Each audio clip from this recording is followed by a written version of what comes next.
राजेश नाम का एक ऑटो वाला ऑटो चलाया करता था। उसकी बीवी शीतल और 7 साल का बेटा राजू था। वो अपने परिवार के साथ हंसी खुशी जिंदगी बसर कर रहे थे। अजी सुनती हो? हाँ, आ रही हूँ अभी।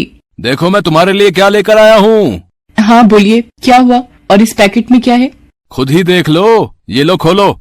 इसमें तो साड़ी है जी। हाँ पता है मुझे। ये साड़ी किसके लिए है? अरे मेरी प्यारी बीवी, ये तुम्हें दी है तो तुम्हारी हुई ना। ये तो बहुत प्यारी है, पर इसकी क्या जरूरत थी? इतना तो हम पैसा बचा भी नहीं पाते, और ये फालतू के खर्चे क्यों किए आपने? अरे पगली, मैं वैसे भी तुझे कहाँ कुछ दे पाता हूँ। एक साड़ी ही तो है। तू कभी कुछ नहीं मांगती मुझसे। आज थोड़ा धंधे में मुनाफा हुआ तो सोचा आज तेरे लिए एक साड़ी ले चलता हूँ। बहुत दिन से तुझे कुछ दिया ही नहीं। मैं जानती हूँ हालातों को, तभी तो आपसे कुछ नहीं मांगती। चल अब ये बेकार की बातें बंद कर और इसे पहन कर दिखाओ। देखूं तो इसमें मेरी बीवी कितनी सुंदर दिखती है। शीतल साड़ी पहनने अंदर चली जाती है और थोड़ी देर में साड़ी पहनकर बाहर आती है। आहा, देखा साड़ी कितनी सुंदर लग रही है तुझ पर। ये रंग तुझ पर बहुत खिल रहा है। इसी तरह हंसी खुशी से दिन बीत रहे थे। अचानक से राजेश की पत्नी शीतल बीमार हो जाती है और डॉक्टर की फीस और दवाइयाँ देते देते राजेश को अपना ऑटो बेचना पड़ जाता है। अब तो मेरे पास पैसे भी खत्म हो गए और शीतल की तबीयत में कोई सुधार भी नहीं हो रहा। अब पैसे कहाँ से आएंगे? शीतल को इस हालत में नहीं देखा जाता। ऐसा करता हूँ, अपना ऑटो बेच देता हूँ। राजेश ये सोचकर अपनी ऑटो लेकर एक दुकान पर पहुँचता है। भाई मुझे ये ऑटो बेचना है। क्यों भाई, इस ऑटो में कोई खराबी है?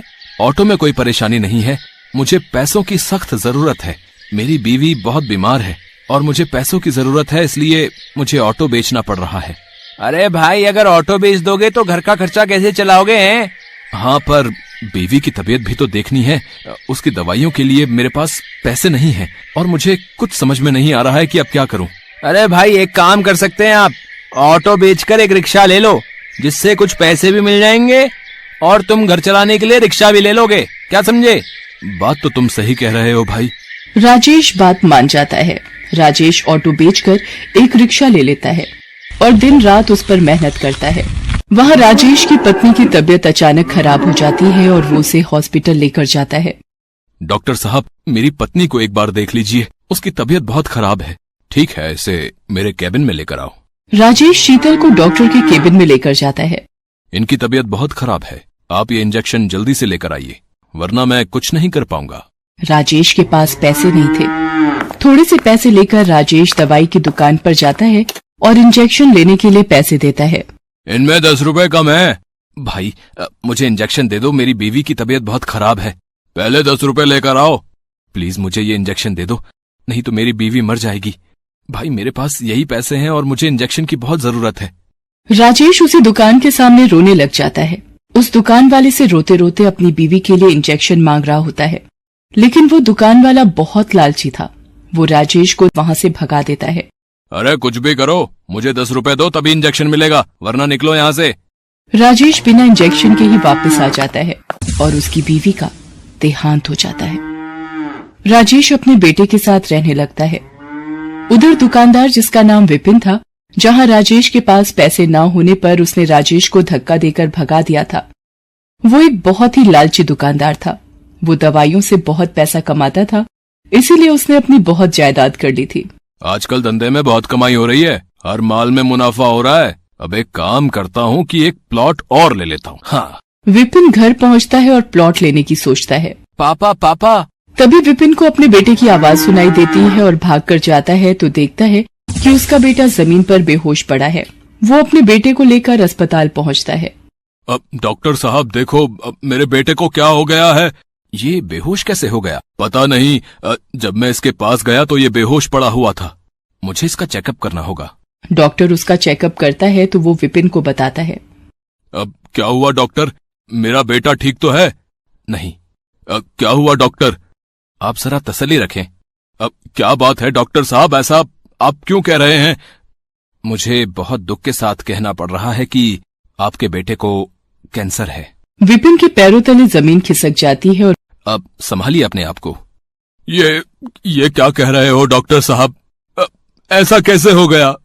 ये सच है विपिन जी। अब क्या कर सकते हैं? मेरा बेटा ठीक तो हो जाएगा ना? हाँ, उसके लिए कुछ महंगी दवाइयां जरूरी हैं और कुछ टाइम इलाज करना पड़ेगा और आपको थोड़ा सब्र रखना पड़ेगा। विपिन अपने बेटे का इलाज करवाना शुरू कर देता है।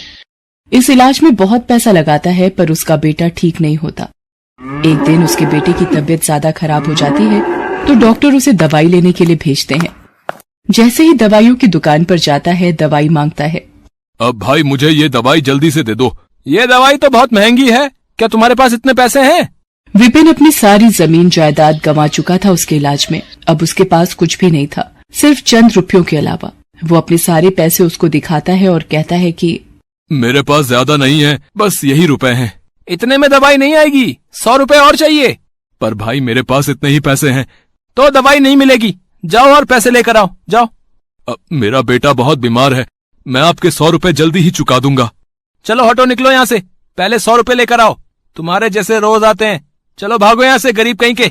विपिन को पता था कि ये दवाई बहुत सस्ती है और दुकानदार इसे बहुत महंगी बेच रहा है। विपिन उस दुकान वाले से रो रो कर दवाई मांगने लगता है और तभी उसको वो दिन याद आता है जब उसने भी किसी जरूरतमंद को सिर्फ 10 रुपए के लिए दवाई नहीं दी थी। वो अपनी गलती मानता है और समझ जाता है कि करनी का फल तो भुगतना ही पड़ता है और विपिन बहुत रोता है। तभी दुकान वाला विपिन की हालत देख उसके पास आता है और उसको दवाई दे देता है। विपिन को दवाई के कारण अब बहुत देर हो चुकी होती है। अब कुछ देर में अस्पताल नहीं पहुंचा तो उसके बेटे का बचना मुश्किल था। विपिन भागते हुए जाने लगता है लेकिन उसे पता था कि वो ऐसे नहीं पहुंच पाएगा, इसलिए कई लोगों से अस्पताल छोड़ने को कहता है, लेकिन उसके पास पैसे न होने पर कोई भी उसको अपनी गाड़ी में नहीं बिठाता। अगर मैं जल्दी ही अस्पताल नहीं पहुंचा तो मेरा बेटा। जब वो जा रहा होता है तो उसे ठोकर लगती है और वो गिरने लगता है। तभी एक रिक्शे वाला उसे आकर थाम लेता है। वो वही रिक्शे वाला होता है जिसको दवाई देने के लिए विपिन ने मना कर दिया था, लेकिन फिर भी वो अपने रिक्शे में विपिन को बिठा लेता है और पूछता है, भाई तुम्हें कहाँ छोड़ दूं? मेरा बेटा अस्पताल में है, मुझे वहाँ जल्दी पहुँचना है, लेकिन मेरे पास पैसे नहीं हैं। कोई बात नहीं, आप परेशान ना हो, सब ठीक हो जाएगा। मैं आपको वहाँ बिना पैसों के छोड़ दूंगा। विपिन बैठे बैठे बस अपने किए पर पछता रहा होता है। उसका लालच उसके सामने आ रहा था। वो अपने किए पर बहुत पछता रहा था पर समय निकल चुका था। मैंने दूसरों का बहुत दिल दुखाया है और शायद इसीलिए आज मेरी ये हालत है। इसी वजह से मुझे आज ये दिन देखना पड़ रहा है। मैंने न जाने कितनों को दवाई नहीं दी कुछ पैसों के लिए, और आज मैं भी वहीं खड़ा हूँ। आज मेरे पास भी पैसे नहीं है और दवाई की जरूरत है। सबको ऐसा ही महसूस होता होगा जैसा कि मैं लाचार महसूस कर रहा था। विपिन हॉस्पिटल पहुंचता है और वहां जाकर दवाई डॉक्टर को दे देता है। वहां उसके बेटे की तबीयत और खराब हो रही होती है। ये सब उससे देखा नहीं जाता और उसकी आंखों से आंसुओं की धारा निकल पड़ती है। तभी उसको भगवान की मूर्ति दिखाई पड़ती है।